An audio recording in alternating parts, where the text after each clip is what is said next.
Hello my dear students, welcome to my YouTube channel education with Monu sir में आप सभी विद्यार्थियों का स्वागत है। तो चलिए आज का नया सेशन स्टार्ट करते हैं जो कि मैथ का है, समांतर श्रेणी से ही रिलेटेड है। तो आप सभी विद्यार्थी, उम्मीद है कि सभी बच्चे अच्छे से पढ़ेंगे। तो चलिए क्वेश्चन लेते हैं। जैसा कि आप एक स्क्रीन पर देख रहे होंगे, दिया गया है 0.6, 1.7, 2.8, 3.9 में प्रथम पद बताइए। तो आपको बताया गया है कि प्रथम पद क्या होता है। जो सबसे पहले आता है उसको हम लोग प्रथम पद के नाम से जानते हैं, जिसको A1 के नाम से डिनोट करते हैं। तो A1 इज इक्वल टू है 0.6, यानी ऑप्शन नंबर सी होगा। This is your correct answer, option number C.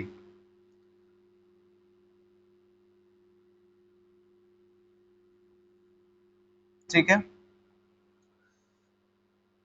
Second question है, किसी एपी का एनवा पद क्या है। एनवा पद पूछ रहा है आपसे। क्या पूछ रहा है? एनवा पद। सेकंड क्वेश्चन को ध्यान से देखिएगा स्क्रीन पर। किसी एपी का एनवा पद क्या है जबकि प्रथम पद ए और सार्वंतर है। सार्वंतर पद डी है। तो एपी का एनवा पद बताना है। तो एपी का जो एनवा पद होता है, एन बराबर A plus N minus one into D होता है। एपी का एनवा पद बराबर होता है A plus N minus one into D. ये डायरेक्ट फॉर्मूला से रिलेटेड क्वेश्चन है, इसमें बनाने की कोई आवश्यकता नहीं है। आप याद रखेंगे कि एन बराबर सूत्र होता है A plus N minus one into D. Next, screen पर क्वेश्चन दिख रहा होगा आपको। नेक्स्ट क्वेश्चन में बोला जा रहा है 2,7,10, 2,7,12 डॉट डॉट डॉट का 10वां पद बताएं। कौन सा पद बताना है? 10वां पद। तो जैसा कि आपको दिख रहा है कि 2 है, यानी प्रथम जो पद है A1, A1 का वैल्यू कितना है? तो 2 है। और A2 का जो वैल्यू है वो 7 है। तो D1 बराबर जो सूत्र होता है वो होता है A2 माइनस A1। A2 का वैल्यू कितना है? 7, माइनस A1 का वैल्यू कितना है? 2। 7 में से 2 गया कितना होगा? 5। यानी जो सार्वंतर पद निकला वो कितना निकला? 5। आपसे पूछा क्या गया है? आपसे पूछा गया है 10वां पद। 10वां पद निकालने के लिए बताए थे। 10वां पद बोला है तो एक माइनस कर देंगे, मतलब a प्लस 9d कर देंगे। प्रथम पद का वैल्यू यहां से उठा के रख लेंगे 2, अब प्लस 9 इंटू डी, डी का वैल्यू यहां से उठा के रख लेंगे 5। तो आपके पास क्या होगा? 9 5 45 और ये 2 मिलके कितना होगा? 47। यानी प्रश्न संख्या 3 का जो आंसर होगा वो 47 होगा। यानी ऑप्शन नंबर कौन सा होगा? ऑप्शन सी होगा। नेक्स्ट क्वेश्चन स्क्रीन पर दिख रहा होगा। एक क्वेश्चन दिया गया है, एन लगातार प्राकृत संख्याओं का योग क्या होगा। ये भी डायरेक्ट सूत्र है बच्चे, याद रखेंगे। एन लगातार प्राकृत संख्याओं का योग जो होता है n into n plus one by two होता है। एन लगातार प्राकृत संख्याओं का योग जो होता है वो क्या होता है? N into n plus one by two होता है। ये डायरेक्ट एग्जाम में पूछ लिया जाता है, सूत्र है। इसको आप सभी बच्चे याद कर लेंगे। तो नेक्स्ट क्वेश्चन देखते हैं बच्चे, स्क्रीन पर दिख रहा होगा आपको। क्वेश्चन बोल रहा है कि निम्नलिखित में से कौन एपी में है। निम्नलिखित में से कौन एपी में है? तो मेरे प्यारे बच्चे, एपी में होने के लिए मतलब आपसे पूछ रहा है कि समांतर श्रेणी में है या नहीं है, और है तो कौन सा है। 4 क्वेश्चन ऑप्शन दिया गया है, उस 4 ऑप्शन में से कौन सा सही है। तो एपी में होने के लिए आपका सार्वंतर पद जो होता है कि बराबर होना चाहिए, यानी डी का मान सबका इक्वल होना चाहिए। यदि डी का मान इक्वल होगा तो वही सार्वंतर पद होगा, समांतर श्रेणी में होगा। नहीं होगा तो समांतर श्रेणी में नहीं होगा। तो चलिए चेक करते हैं। यहाँ पे पहला ऑप्शन जो दिया गया है वो समांतर श्रेणी में है या नहीं है, जरा लिख कर चेक करते हैं। कितना नंबर है? 4। ऑप्शन नंबर ए जो दिखा है 1,3,9,27। क्वेश्चन नंबर 5 है। क्वेश्चन नंबर 5 जो दिया गया है वो क्या दिया गया है कि निम्नलिखित में कौन एपी में है। तो एपी में होने के लिए सार्वंतर पद बराबर होना चाहिए। तो सार्वंतर पद जिसका बराबर होगा वही एपी में होगा। सार्वंतर पद बराबर नहीं होगा तो एपी में नहीं होगा। मतलब जो पहला पद है इसको हम लोग A1 के नाम से जानते हैं, और जो उसके बाद की संख्या है इसको हम लोग A2 के नाम से जानते हैं। तो यहाँ से D1 निकालने के लिए सूत्र होता है A2 माइनस A1। A2 का जो वैल्यू है वो कितना है? 3 है। और A1 का जो वैल्यू है वो कितना है? 1 है। तो 3 में से एक जाए कितना आएगा? 2। D2 चेक करते हैं। D2 बराबर सूत्र होगा A3 माइनस A2। तो प्रथम पद है तो A1, द्वितीय पद है तो A2, तो तृतीय पद है तो A3 होगा, चतुर्थ पद है तो A4 होगा। तो A3 में से A2 घटाना है तो A3 का वैल्यू है 9 और 9 में से A2 घटाना है 3, तो कितना आएगा बच्चे 6।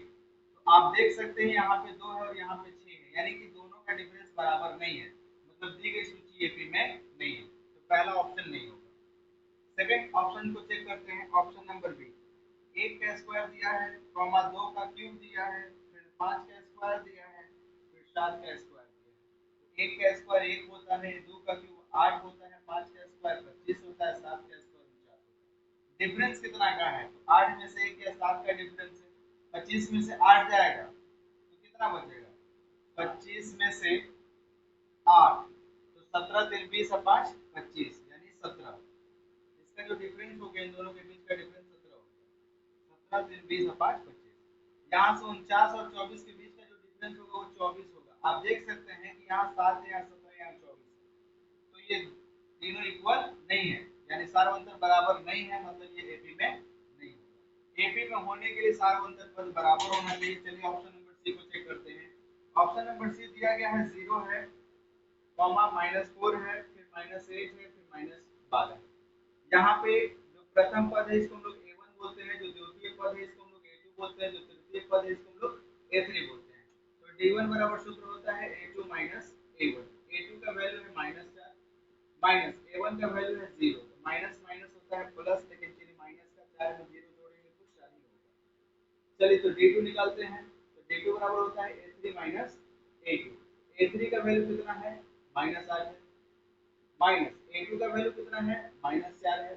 एक बात यहाँ पे बच्चे ध्यान देंगे जो अक्सर गलती हुआ करता है बच्चों से, माइनस है तो -8 है तो 8, ध्यान रखें। और ब्रैकेट के पहले जो साइन इसका कैलकुलेशन पहले करेंगे तो माइनस और माइनस गुना के रूप में होता है प्लस, तो ये हो जाएगा 4, तो 4 में से 8 घटेगा तो हो जाएगा -4। यहाँ भी -4 और यहाँ भी -4, यानी दी गई सूची एपी में होगी, क्योंकि यहाँ पे सार्वंतर जो पद है दोनों सेम है, इसलिए दी गई सूची एपी में होगा। यानी आंसर कौन सा होगा? Option number. हाँ तो बच्चे उम्मीद करते हैं कि पीछे वाला सारा क्वेश्चन आपको समझ आया होगा। तो चलिए नेक्स्ट क्वेश्चन लेकर चलते हैं, जो कि काफी इंपॉर्टेंट है 2024 बोर्ड एग्जाम के लिए। क्वेश्चन में दिया गया है, आप लोग ध्यान से देखें, 2 अंकों वाली कितनी संख्या 3 से विभाज्य है? 2 अंकों वाली कितनी संख्या 3 से विभाज्य है? अगर इस तरह का क्वेश्चन पूछे तो आप सबसे पहले काम ये करेंगे कि उसका पहाड़ा पढ़ना शुरू करेंगे। 2 अंकों वाली कितनी संख्याएं 3 से विभाज्य, तो 3 का पहाड़ा पढ़े। 3 का 3, 3 दूनी 6, 3 तिरी 9, 3 चौके 12, 3 5 15, 3 6 18 डॉट डॉट डॉट। 2 अंकों वाली बोला है तो लास्ट में हम लेते हैं 100, ये हो गया 3 अंकों का, तो 3 अंकों का नहीं लेंगे।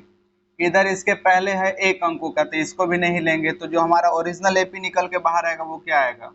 12 आएगा, 15 आएगा, 18 आएगा, डॉट डॉट डॉट। लास्ट में कौन सा संख्या जो 3 से कट जाएगा? तो 3 से कटने वाला 33 या 99 होता है, यानी हम लोग क्या लेंगे?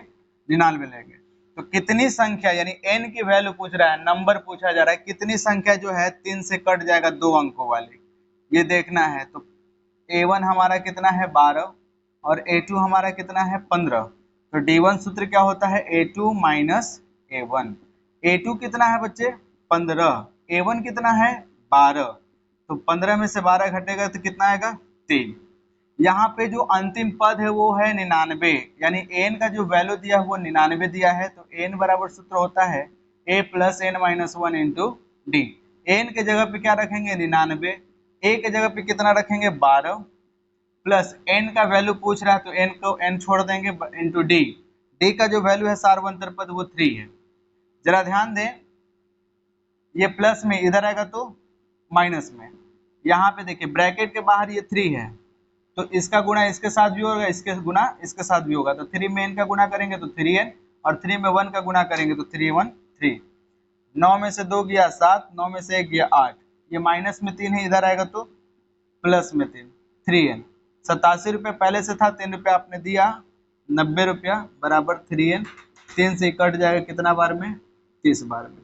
यानी जो पदों की जो संख्या है कितना है भाई? 30 ऐसी संख्या है जो 2 अंकों वाली है, जो 3 से पूरा पूरा क्या है? विभाज्य है। तो ठीक है, इसका जो आंसर होगा ऑप्शन नंबर बी होगा। देखिए आप ऑप्शन नंबर बी। ठीक है, नया क्वेश्चन देखते हैं। नेक्स्ट क्वेश्चन स्क्रीन पर दिया गया है, AP बराबर 18, 15 पूर्णांक 1/2, 13 डॉट डॉट डॉट -47 में कितने पद है, पदों की संख्या पूछ रहा है कितने पद है। तो मेरे प्यारे बच्चे A1 का जो वैल्यू दिया है वो कितना दिया है, 18 दिया है। A2 का वैल्यू कितना दिया है, 15.1/2 दिया है। इसका क्या मतलब हुआ, 15 दूनी 30 है, 31/2 होगा। तो D1 क्या होगा, D1 होता है A2 माइनस A1 होता है। A2 का वैल्यू कितना है, 31/2 है। अब माइनस है तो माइनस, A1 का वैल्यू कितना है, 18 है। तो 31/2 माइनस 18/1, 2 एक कैल्सियम कितना होगा, 2 होगा। 2 के पहाड़ा में 2 कितना बार में है, 2 के पहाड़ा में 2 एक बार में, तो 31 से कम 31। 1 के पहाड़े में 2 2 बार में है, 18 दूनी 36, 31 में 36 जाएगा तो ये -5/2। हमारा ये किसका वैल्यू आया, डी का वैल्यू आया। कर पदों की संख्या कितने पद है, पदों की संख्या पूछा जा रहा है। तो अंतिम जो पद दिया है n बराबर जो वैल्यू दिया है वो -47 दिया है। तो n बराबर सूत्र होता है a plus n minus 1 into D. n के जगह पे कितना रखना है, -47 बराबर a के जगह पे कितना है, a का वैल्यू कितना है 18 प्लस n को n छोड़ देंगे क्योंकि पदों की संख्या पूछा जा रहा है। d का जो वैल्यू है, -5/2 है तो गुना -5/2, -47 प्लस में 18 इधर आएगा तो माइनस में 18 बराबर -5/2 n माइनस माइनस प्लस 5/2, तो माइनस माइनस प्लस हो जाएगा, चिन्ह माइनस का। 8 7 15 के 5 हाथ से ले 4 1 5 1 6, ये प्लस में इधर आएगा तो माइनस में। तो इसके नीचे क्या छिपा है, 1 2 कैल्शियम 2, 1 दूनी 2, 65 दूनी 130, माइनस 2 से 2 खत्म तो 5 के 5 बराबर -5/2 इंटू n। अब इसको हल करेंगे बच्चे, माइनस माइनस प्लस चिन्ह माइनस का होगा 135, अब बटा में कितना है 2 बराबर -5/2 n। याद रखेंगे कि बराबर के नीचे अगर संख्या बराबर हो तो नीचे से नीचे कट जाता है, यानी आपके पास क्या बचा, -135 बराबर -5n। तो माइनस माइनस प्लस हो जाएगा, 5 से कट जाएगा, 5 दूनी 10, 5 सते 35, यानी n का जो वैल्यू होगा कितना होगा, 27 होगा।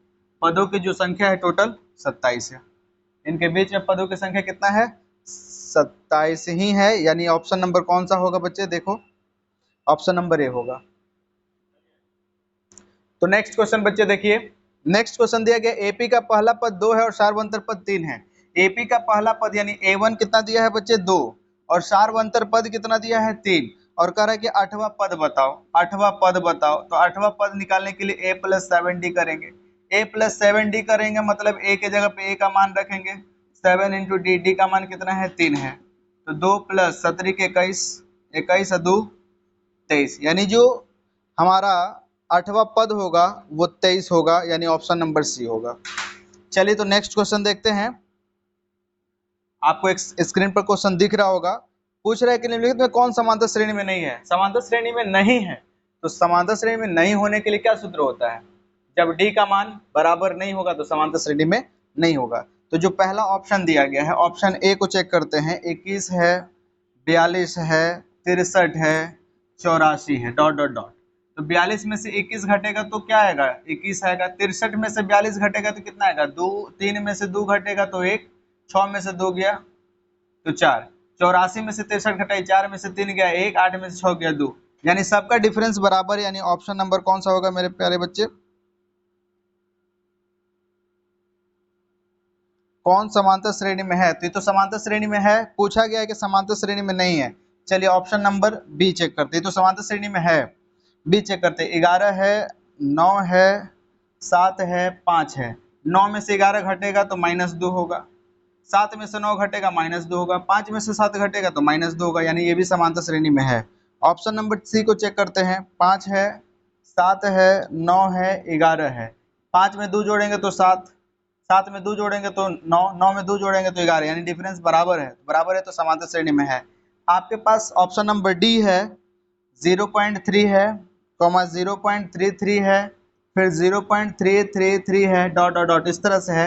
आप देखिए यहाँ पे दशमलव के बाद 1 3 है, यहाँ पे दशमलव के बाद 2 3 है, यहाँ पे दशमलव के बाद 3 3 है। इस तरह से सीरीज चलेगा तो समझिए कि वो समांतर श्रेणी में नहीं है। आपसे यही पूछा गया था कि निम्नलिखित में से कौन समांतर श्रेणी में नहीं है, तो आपका आंसर होगा ऑप्शन नंबर डी।